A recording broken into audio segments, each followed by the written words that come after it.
di antara tanda-tanda berpalingnya Allah terhadap hambanya. Apa kira-kira tanda-tandanya?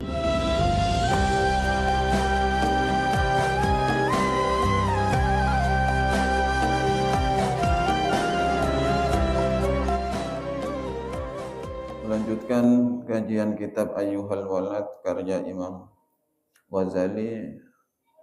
Kemarin kita sudah bahas tentang sebab-sebabnya Imam Ghazali menulis kitab Ayyuhal Walad, bahwa ada salah satu dari santri senior beliau yang senantiasa berkhidmah, bermulazamah kepada beliau sembari mempelajari segala macam keilmuan, namun di sesi akhir ketika sang murid ini sudah mempelajari, mampu mengumpulkan dari segala macam keilmuan, hatta daqaiqal ilmi, sampai ilmu-ilmu rahasia. Namun si santri ini merenung, berpikir, kira-kira ilmu yang mana yang bermanfaat dan ilmu mana yang tak bermanfaat. Sebagaimana sudah dijelaskan sesuai hadis baginda Nabi bahwa Kanjeng Nabi senantiasa berdoa, Allahumma inni a'udzubika min ilmin la yanfa'. Aku berlindung kepadamu ya Allah dari ilmu-ilmu yang tidak bermanfaat. Berarti secara mafhum mukhalafahnya dari ilmu yang bermanfaat, ada ilmu juga yang tidak bermanfaat. Sehingga penting direnungkan kembali agar di setiap perjalanan kehidupan itu senantiasa mendapatkan ilmu yang manfaat, bukan cuma manfaat di dunia tapi manfaat di akhirat kelak di hadapan Allah Subhanahu wa taala. Berarti ada ilmu yang bisa memberi syafaat, ada ilmu juga yang tidak bisa memberi syafaat. Maka ketika berpikir demikian, si santri ini memohon, meminta kepada Imam Ghazali untuk menulis beberapa nasihat agar bisa dijadikan pedoman di sepanjang hidupnya dan bisa diamalkan oleh si santri ini. Sehingga dengan sukarela, dengan keikhlasan hati Imam Ghazali menulis suatu nasihat, beberapa nasihat. Di antaranya nasihat yang pertama, I'lam ayyuhal waladu wal muhibbu al azizu. Ketahuilah olehmu ayyuhal waladu wal muhibbul azizu, wahai anakku, wal muhibbul azizu, dan kekasih yang mulia. Imam Ghazali saking dari opennya ya, saking dari perhatiannya terhadap murid, terhadap santri-santri, jadi si santri itu tidak disebut murid tapi disebut anak. Karena ketika hanya sekedar santri, santri itu terbatas hubungannya. Tapi ketika anak kan memiliki hubungan darah, darah keilmuan yang akan terus terikat di dalam jiwa setiap santri. Menjuluki si santri ini juga dengan wal muhibbul aziz, kekasih yang mulia, karena setiap santri berpotensi memberikan syafaat keuntungan di hadapan Allah Subhanahu wa taala setiap kepada para pendidiknya. Jadi ilmunya kalau manfaat bisa menjadi amal jariah di hadapan Allah Subhanahu wa taala.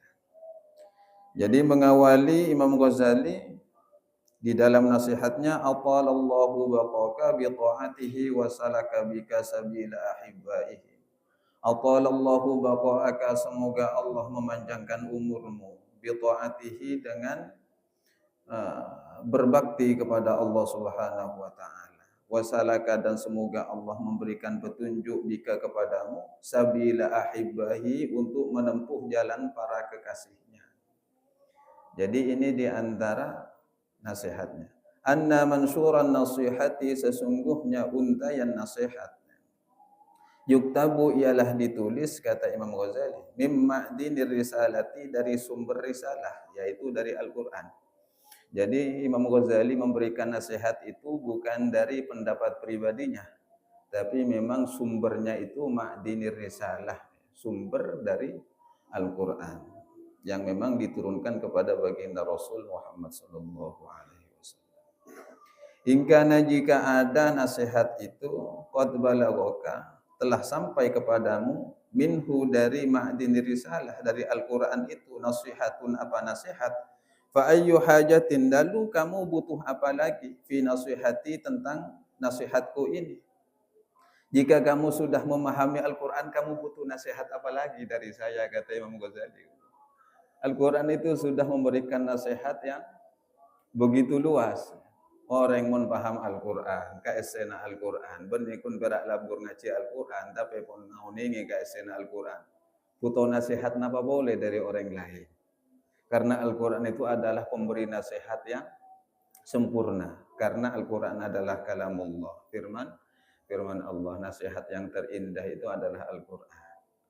Nasihat orangnya kadang pendapat pribadinya, tapi kalau Al-Quran itu adalah nasihat yang mengandung cahaya. Namun wa in yabluka, jika tidak sampai kepadamu ma'dinir risalah, artinya kamu tidak memahami Al-Quran.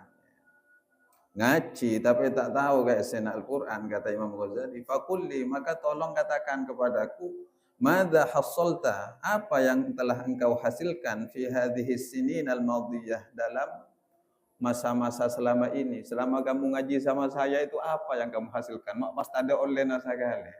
Jadi bahasa sindiran untuk para santri itu jelas. Ngaji tafsir, ngaji kitab dan macam. Ternyata ki posan. Bingung. Boleh kun berurusan rezeki hello. Rezeki itu kan kun berurusan tunya. Bingung. Warung mereka rezeki cek serta. Padahal orang tersebut itu santri ngaji atau nandakan. Lalu kira-kira selama itu apa yang ia lakukan? Kira-kira menurut sindiran Imam Ghazali ya seperti itu. Al-Quran di dalamnya sudah mengungkap beberapa nasihat-nasihat yang indah. Allah beri pantungan, Allah memberikan pandangan-pandangan. Ketika kamu diuji, ya hendaknya bersabar. Kan begitu. Saya kan sudah beriman, kok tapi masih diuji. Saya sudah menjalankan ketaatan secara maksimal, tapi kok masih diuji. Bukankah Al-Quran juga mengatakan ahasiban nasu ayyutraku ayyaqulu amanna wa hum la yuftanun. Apakah manusia itu semuanya sudah mengira tidak akan diuji lagi ketika mereka sudah beriman kepada Allah Ta'ala? Sa'ama yahkumun, kata Allah, itu sangat salah sekali apa yang mereka sangkakan itu. Padahal dalam ujian, dalam setiap tapakan-tapakan langkah-langkah keimanan itu pasti ada ujian untuk menguji kualitas. Emas saja, emas untuk mencapai kadar karat yang sempurna 24 karat itu kan harus dibakar sedemikian rupa. Artinya yoper tak nyaman. Tapi ketika mencapai kemurniannya akan menjadi sesuatu yang mahal, sempurna. Itu emas. Emas saja memiliki kadar kemuliaan seperti itu. Emas murni sekarang berapa? Emas tak pati murni 1 juta belum atas semakin. Kalau emas murni ya kimun mas-masan, ya seperti kalian ini sudah mas-masan itu. Karena belum berkeluarga kan. Mun mas ongkuan pada bini. Nah, mun mas-masan kan kita di bini jomblo. Jadi untuk mencapai kemuliaan sempurna ya carilah nasihat-nasihat di dalam Al-Quran. Ketika orang sudah sempurna pemahamannya di bidang keilmuan dalam Al-Quran, orang itu tak butuh nasihat orang lain lagi. Paling hanya mencari kebenaran dari tamsil-tamsil, contoh-contoh yang telah dilakukan oleh orang lain. Selanjutnya Imam Ghazali berkata kepada santrinya, ayyuhal walad, wahai anakku, min jumlati ma nasaha bihi Rasulullah sallallahu alaihi wasallam. Di antara sebagian kesimpulan sesuatu nasoha yang telah dinasihatkan bihi kepada Rasulullah sallallahu alaihi wasallam oleh Rasulullah sallallahu alaihi wasallam ummatahu kepada umatnya, qauluhu yaitu sabdanya Nabi alaihi salam. Di antara kesimpulan nasihatnya Kanjeng Nabi terhadap umatnya yaitu alamatu i'radillahi ta'ala 'anil 'abdi istighaluhu bima la ya'nihi. Di antara tanda-tanda berpalingnya Allah anil abdi dari hambanya. Allah pun tak kasukan nih kayak gitu. Di antara tanda-tanda berpalingnya Allah terhadap hambanya. Apa kira-kira tanda-tandanya? Istighaluhu ialah sibuknya sang hamba bima la ya'nihi terhadap sesuatu yang tidak ada gunanya sama sekali. Artinya orang itu akan sibuk terhadap sesuatu yang tak ada manfaatnya sama sekali. Kun kira amen HP, amen HP itu pun kun kira bukan mencari referensi, bukan mempelajari kajian, tapi kun kira main game. Itu diantara tanda-tanda berpalingnya Allah terhadap hambanya. Kun kira ningku TikTok sama mana-mana, ningku munteng. Karena bahasanya seperti itu. Ningku orang joget. Itu sadari itu. Oh, tinggal mau pas lebur ngari. Ketika ada adzan namanya, adzan berkumandang. Ternyata asyik main-main sesuatu yang tidak main game. Main apapun itu yang sekiranya tidak mengandung manfaat, yang tidak ada gunanya itu. Maka itu adalah menjadi tanda bahwa orang tersebut tak mati kasokane ya Allah Subhanahu wa taala. Sudah mulai dijauhi oleh Allah. Orang yang mau kasokane Allah ketika adzan ada koneksi yang luar biasa, tergerak hatinya untuk segera menunaikan panggilan Allah. Celuk hayya 'alas shalah, mari kita salat ya. Hayya 'alas shalah kan maknanya, ayo kita salat. Ternyata bukan sami'na wa ata'na, mendengar dan melaksanakan, bukan, ternyata sami'na wa corokna, kan begitu kan, tak wate ngiding-ngake. Ngiding mun ka ngiding, tapi ketika kalimat tidak melaksanakan, itu ternyata sami'na wa asaina, dilanggar, tak diindahkan. Itu diantara tanda-tanda bahwa Allah sudah berpaling kepada hambanya. Wa innam ra'an dhahabat sa'atun, dan sesungguhnya seseorang apabila sudah tertinggal 1 jam saja, 1 saat saja, min umurihi, dari umurnya, fi ghairi ma khuliqa lahu, di dalam melakukan sesuatu yang tidak layak untuk dirinya, minal ibadati, dari perbuatan ibadah, la jadirun, maka hendaknya dia benar-benar merasa menyesal, antatula alaihi hasratuhu, sepanjang lama penyesalan dirinya. Orang mereka akan diciptakan oleh Allah itu untuk beribadah kepada Allah, mengabdi kepada Allah. Ternyata dalam hal-hal itu manusia banyak lalainya, walaupun sesaat ternyata pantas dia untuk merasakan penyesalan sepanjang umurnya. Sebagaimana firman Allah, wa ma khalaqtul jinna wal insa illa liya'budun. Saya tidak menciptakan jin dan manusia kecuali hanya untuk menyembah kepada saya, kata Allah. Dan ternyata banyak kelalaian-kelalaian yang kita lakukan itu semakin jauh dari Allah Subhanahu wa taala. Nah, mumpung di bulan Ramadan ini, fungsikan semaksimal mungkin apa yang sekiranya bisa menarik simpatinya Allah terhadap kita, membuat Allah ridha kepada kita, sehingga menurunkan rahmatnya kepada kita. Itu yang perlu kita introspeksi diri untuk saat-saat ini.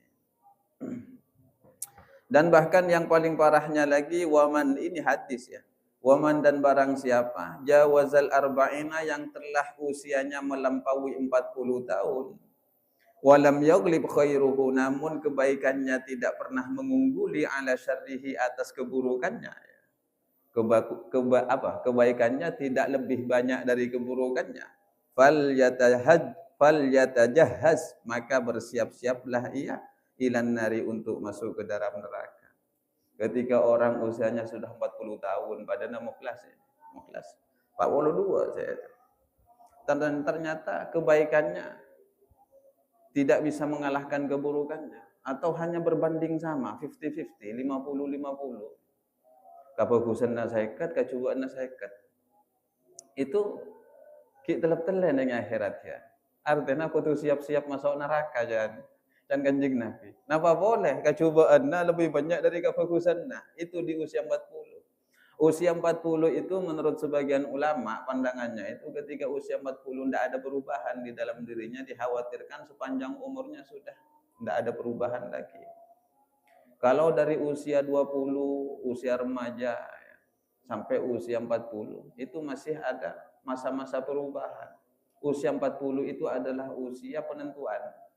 Ketika di usia 40 sudah tidak ada perubahan, sok mau mana coba mana loh, maka dikhawatirkan. Ini diriset oleh para ulama. Kebanyakan orang yang di usia 40 sudah tidak ada perubahan, maka sampai matinya itu pakun coba, mun bagus, insya Allah saterusnya sampai norok bagus ketika usia 40. Karena usia kematangan yang sempurna itu di usia 40. Kanjeng Nabi Muhammad itu diangkat menjadi Rasul di usia 40. Rata-rata semuanya di usia 40. Dan rata-rata setiap ulama-ulama kita yang jadi wali itu di usia 40. Di usia 40. Karena itu memang hasil mujahadah, kesungguhan dirinya dari semenjak masa remaja sampai usia 40. Akhirnya diberikan anugerah oleh Allah, nikah pas sempurna ketika usia 40. Tapi mun pas usia 40 nikah tidak ada perubahan. Coba ngono. Saya lebur nginum, pakun nginum terus. Saya lebur ajudi, pakun lebur ajudi terus. Saya lebur ala kotusa terus. Hendaknya introspeksi diri nikah. Nikah ada guna Kanjeng Nabi. Wa fi hadhihi nasihati, dan ialah di dalam nasihat ini kifayatun, sebetulnya sudah cukup li ahli ilmi, bagi orang-orang yang memperdalami ilmu. Cukup nih kamu. Jadi kita banyak pantuman. Kodi itu untuk apa? Harus kemana melangkah? Usia 40. Termasuk tang ya kan kira-kira absen ini. Ketua yayasan ya sudah jawazal arba'in, itu lebih dari 40 sudah. Ya, Pak Imam ya jawazal arba'in, Mukhlas jawazal arba'in, ya Citedi ini sudah jawazal arba'in, kameramen ini ya. Ya. Keng Citedi kan mungkin insya Allah punya amal jariah karena dokumentasi kebaikan kan. Iya, dokumentasi kebaikan. Makanya tak apa ibadahnya banyak geluk karena dokumentasi kebaikan itu sudah ada. Ya, Mas Rio ya banyak dokumentasi kebaikannya juga kan. Aborsian di halaman pesantren kan. Mun ketua yayasan ya dokumentasi kebaikannya abag-abag kutak sakone, mikir lembaga beromah. Kira-kira seperti itu. Ya, Pak Imam ya seperti itu juga, menjaga kondusivitas lembaga kan. Termasuk Mas Bambang Jawazal Arba'in lebih Pak Polo nih. Lebih ya lagi. Siapa netan saja dununduk. Nikah pada nikah. Telap-tele nikah pon 50-50. Telap Polo. Jadi itu penting kita introspeksi diri. Cek nang tenang. Ketika usia itu hanya ikut kepada baginda Rasul setara ya 63, berarti ketika 40 tinggal 23 tahun lagi ya. Sampai kelak. Cek kadang wajahat sakratul mauti bil haq. Kedatangannya kematian itu pasti benar, nyata. Itu tak pandang usia, kapanpun bisa mati. Jadi untuk mati itu tak harus sakit. Untuk mati tak harus tua. Jadi persiapan diri itu harus sejak sekarang ya. Karena kita semua adalah tamu-tamu Allah yang akan dipertemukan kepada Allah. Jadi namanya tamu harus mempersiapkan diri. Mempersiapkan dengan segala bekal-bekalnya. Takwa ipa ketemu ya Allah pas tak karatu ke Allah ya itu. Mun tak karatu ke Allah ya kenangan neraka. Mun karatu ke Allah kenangan nang surga. Cuma jangan pesimis. Usia 40 dosa sudah semakin banyak. Allah menjadikan istighfar untuk kita. Menyediakan segala maghfirah dengan seluas-luasnya. Ada sebuah hadis, innallaha yaghfiru dzunuba 'abdihi ma lam yughargir. Allah akan senantiasa mengampuni dosa hamba-hambanya malam yughargir, selama nyawa itu belum sampai kerongkongan. Kita inaza. Makanya ketika dosa elakoni ya istighfar ke Allah, tobat. Karena siapa yang bisa menghindari dosa? Tidak ada. Kita itu manusia pertengahan. Dimensinya dimensi 5. Sudah pernah kita bahas itu kan. Dimensi 5. Manusia itu adalah dimensi pertengahan, dimensi 5. Beda dengan dimensinya setan. Setan itu dimensi 2. Sedangkan malaikat dimensinya dimensi 7. Jadi manusia di tengah. Walaupun malaikat itu dimensinya 7, tak pernah melakukan maksiat, hanya terus-terusan melakukan taat kepada Allah, tapi derajatnya tak akan pernah naik lagi. Tetap mentok di 7 sudah. La ya'sunallaha ma amarahum wa yaf'aluna ma yu'marun. Sekalipun malaikat itu dari diciptakan sampai kiamat nanti tasbih terus ke Allah, tak akan pernah menaikkan derajatnya malaikat, tetap mentok di dimensi 7. Sedangkan setan sedemikian rupa juga. Ketika sehebat-hebat setan melakukan maksiat kepada Allah, tetap dimensinya dimensi 2. Tapi kalau manusia itu telap-teleh, tergantung amal kebaikannya. Ketika melakukan kebaikan bisa melampaui kebaikannya malaikat, ke dimensi 9. Itu manusia. Jika berbakti kepada Allah, melaksanakan perintah-perintah Allah, melaksanakan apa yang telah dicontohkan oleh Rasulullah dalam kebaikan, maka manusia akan dinaikkan derajatnya oleh Allah melampaui derajatnya para malaikat, yaitu dimensi 9. Sebaliknya ketika manusia melakukan kesalahan-kesalahan lalu tidak dimintakan ampun kepada Allah, tak taubatin jangan orang matur, maka dia akan terjatuh dari dimensi 5 itu menjadi dimensi 1. Bahkan lebih hina dari para setan. Sehingga Al-Qur'an mengatakan laqad khalaqnal insana fi ahsani taqwim tsumma radadnahu asfala safilin. Allah memang menciptakan manusia menjadi makhluk yang sempurna, tapi ketika dia durhaka kepada Allah, radadnahu asfala safilin, akan dikembalikan atau dijatuhkan oleh Allah ke dalam kehinaan yang paling rendah itu. Illal ladzina amanu wa amilus solihati falahum ajrun ghairu mamnun, kecuali orang-orang yang beriman. Artinya orang beriman itu bukan orang yang tak pernah melakukan kesalahan. Yang disebut orang beriman itu konsepnya walladzina idza fa'alu fahishatan aw zalamu anfusahum dzakarullaha fastaghfaru lidzunubihim. Orang beriman itu ketika melakukan suatu kesalahan, dzakarullaha, langsung spontan ingat kembali kepada Allah. Benih pas manusia tak pernah lakukan dosa. Sekocak orang mukmin nikah pas bukan maksum, terbebas dari dosa anda juga. Ketika melakukan dosa entah sengaja atau tak sengaja, zakarullah, langsung ingat kepada Allah, wastaghfaru lidzunubihim, lalu mereka meminta ampun terhadap dosa-dosa yang telah dilakukan oleh dirinya. Wa may yaghfiru dzunuba illallah, karena di dalam dirinya ada suatu keyakinan, keimanan, siapa lagi yang bisa mengampuni dosa kalau bukan Allah, kan seperti itu. Minta sapora ke manusia ya gun berak saporanya itu saja.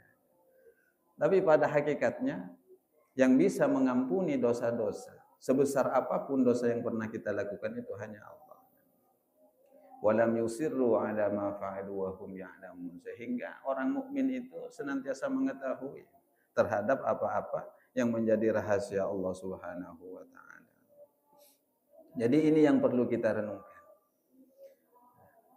Sebagai ahlul Quran, sebagai orang-orang yang menjalani jalan-jalan taubat kepada Allah Subhanahu wa taala, sudah mulai jalan kesadaran, introspeksi diri. Bukan berarti orang itu tak akan pernah terjerumus lagi ke jurang-jurang dosa. Terjerumus juga, tapi yakinilah ketika melakukan dosa, segera untuk bertaubat kepada Allah Subhanahu wa taala. Bahasa wasari'u ila maghfiratin min rabbikum itu enggak usah tunda-tunda. Wasari'u, bersegeralah kalian ila maghfiratin min rabbikum, untuk meraih ampunan Allah, meraih ampunan Allah. Artinya tak usah tunda-tunda. Ala kutusa sama ken. Tak usah tunda kalakuan atau betul langsung. Atau betul kamu astagfirullahaladzim. Allah itu Maha Pengampun. Allah itu tidak pelit. Selama sang hamba itu meminta ampun kepada Allah, maka sehebat itu pula Allah akan memberikan ampunan kepada hamba-hambanya. Lambak pada jaretan dengan Bani Israel. Seorang ahli ibadah cuma suatu ketika melakukan dosa. Akhirnya pas asar ke Allah. Ya Allah, katipun apa tu sabdina. Allah tidak langsung menghindar, tidak langsung membenci kepada hamba tersebut.